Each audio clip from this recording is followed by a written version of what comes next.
Welcome back. So today I decided to take you all on my trip to the hospital for my IVIG treatment, and I'm just showing you my room and the IV pole before they hooked me up to it, and this weird clock for some reason that does not count every second, but it skips like 5. If you look really close, you'll be able to see. I just thought it was weird. Most of the clocks are like that in the hospital.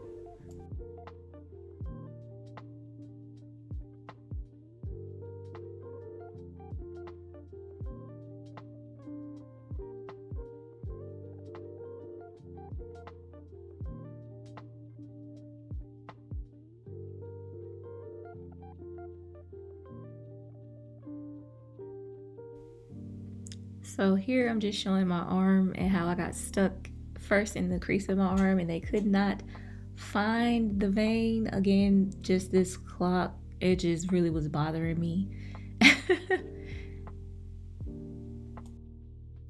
Also, if you notice the time difference of like 8:35 in the last video clip of the clock to now 9:15, that's about how long it took for them to try to find the vein in my upper arm, as well as another lady that was in there that day. They were having trouble with us and they said that usually that they don't. But while I was there, of course, I had to work on an assignment for my summer class that I was taking. So as always, the work don't stop no matter what's going on. And I had my laptop on top of that computer because of the saline flushes that they use to flush my IV with were all over the table. But eventually I do move that towel. And again, just that clock. Then I got to order breakfast because they asked me had I ate yet, and I was like, no. So I was able to order breakfast. If you all saw that number that was on the TV, when I showed the TV, that's how I was able to order it to my so-called room, even though it's more like a cubby hole. And then right here is actually the IV once it finally came and was ready for them to hook me up to it. And then right here, I was just coming back from the bathroom with my IV pole, which was giving me a hard time, and I don't know why, because I should be a professional at going to the bathroom with an IV pole, but yeah.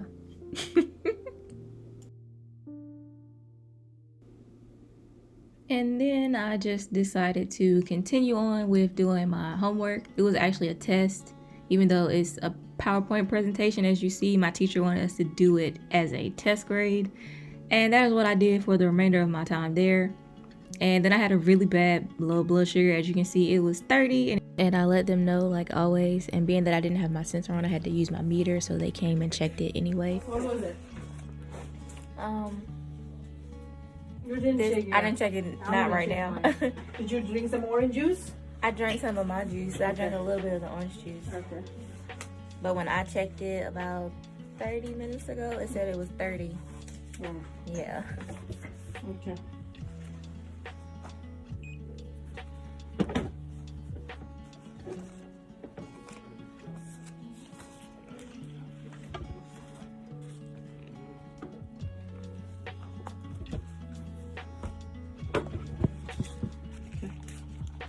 Let me see.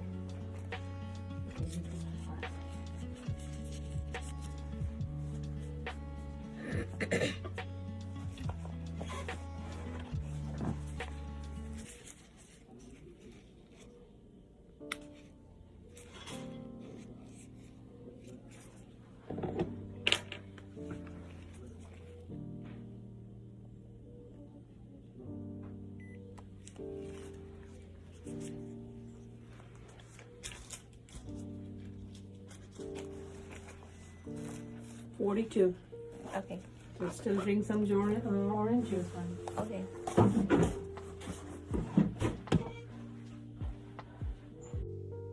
So then, as always, I got the test result immediately after she took my blood sugar and my chart. So I opened the notification as soon as I saw it on my phone, and here they are still force feeding me graham crackers and more orange juice. And I didn't want to drink too much orange juice since I had already had some of my own juice because I didn't want it to spike too high.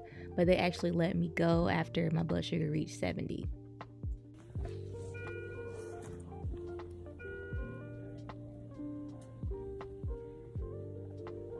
So right here, the nurse had to put the pulse rate monitor on my ear because it was no longer registering on my finger because it had dropped so low because my blood sugar was also low.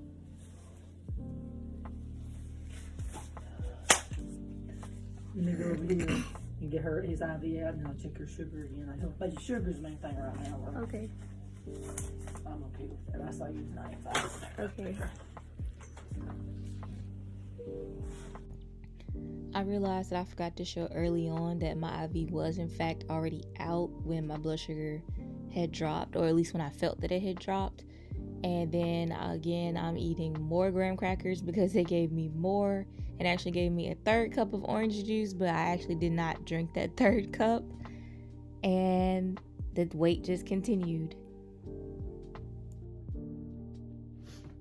Hey y'all, so today I had my IVIG treatment, and I'm going to tell you all a little bit more about what it is and what it does. So first of all, we're going to start off with what the acronym actually means, and I pulled it up so that I can try to pronounce it correctly, but we're going to see how it goes. Okay, so the IVIG is called Intravenous Immunoglobulin. Hold on. Intravenous stands for the IV part. The IG part stands for immunoglobulin. There, I finally got this second half right. Intravenous immunoglobulin. There we go. I did it. Okay. So that's what it stands for. Now, what it does is they literally have created these antibodies in the form of a liquid, and intravenous means through the vein. So that means they had to take the liquid and give it to me intravenously through the vein. You guessed it. You get where I'm going? You get where I'm going. So that's why my hand is like this. It was a catheter IV, and they did it in my hand.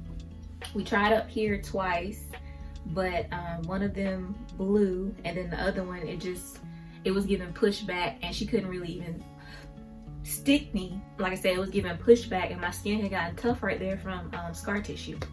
So that's why we had to end up going in my hand. Y'all excuse me, I just had a really bad coughing fit because I was in there trying to eat really fast and then come in here and do this video.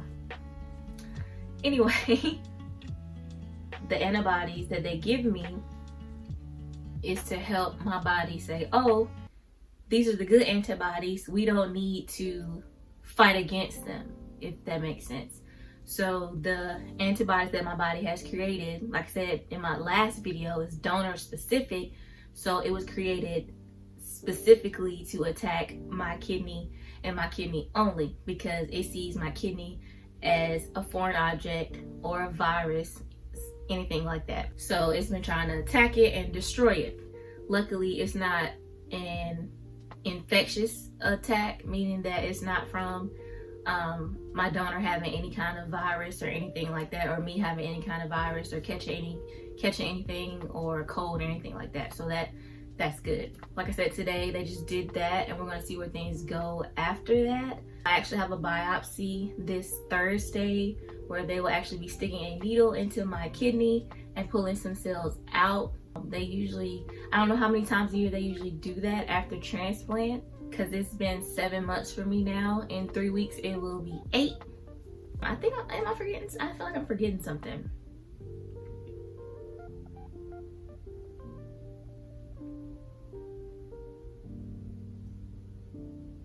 I think I said everything. That's really all it is. It's just I got a dose of antibodies that were created to help my body realize, oh, this is not a bad thing. Just kind of like when people need to receive blood, it's the same thing. It's like it's helping the body. But like I also said in my last video, I saw some people say that it did not help them at all and that it actually made things worse. So like I said, that's not gonna happen. We're putting this in the atmosphere again that is not gonna happen. It's been a lot. Today's been a very long day. I'm very tired.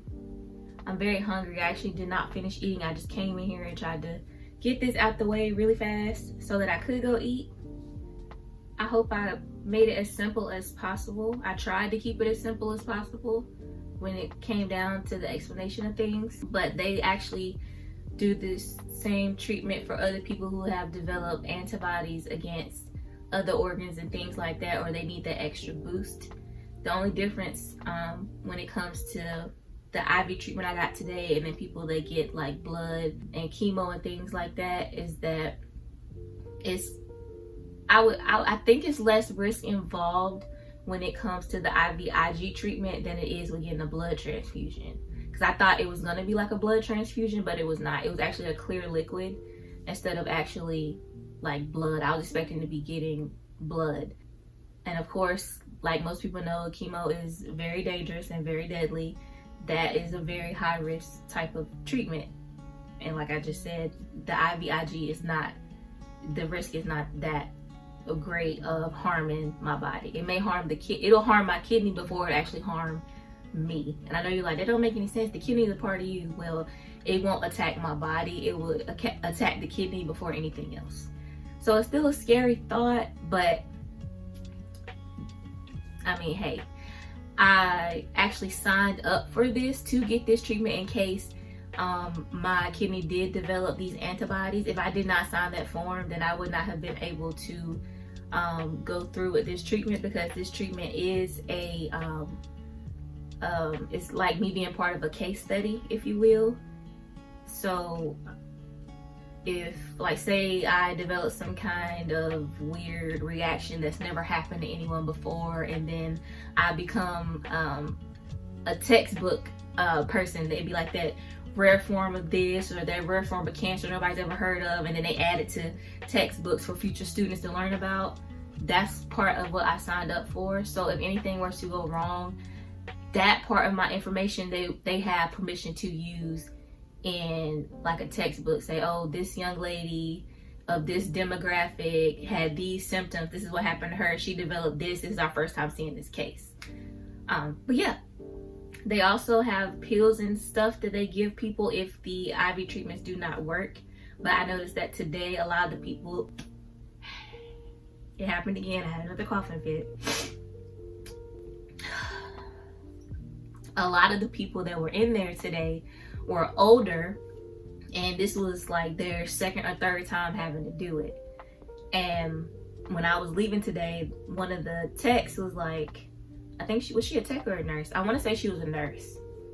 And she said, all right, well, we'll see you next time. I started saying, no, you're not. I'm not coming back in here to do this. This is going to be, I was trying to put it out there that this is going to be my last time doing this in a good way, because I did not want to go through this again, and I wanted to help the kidney and not just plateau or just, you know, just be going steady.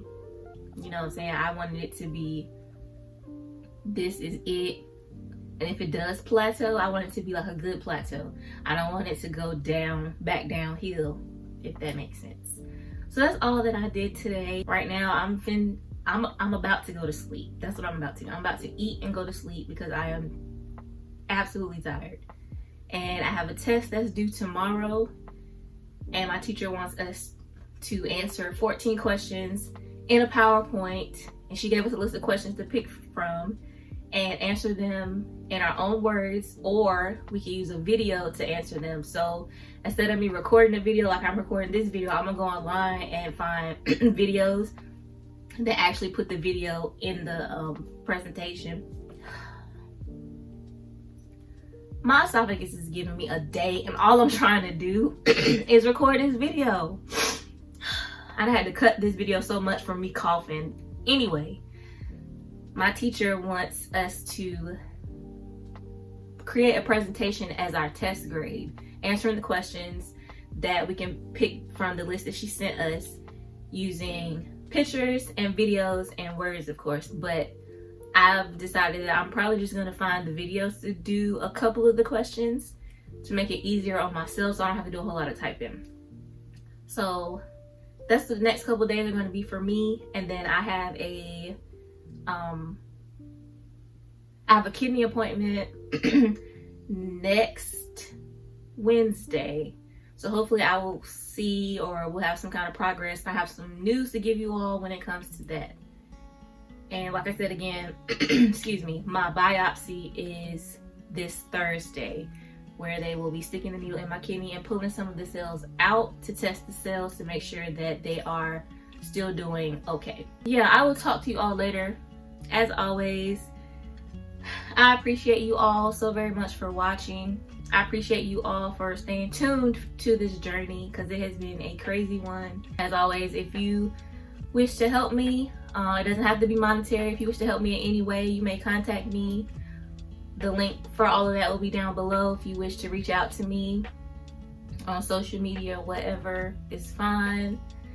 If you have any questions about anything that I have said or I have not said, again, you can reach out to me and ask me about it. I have no problem answering questions. And I will see you all later. I love you all so very much. And I'll see you in the next one.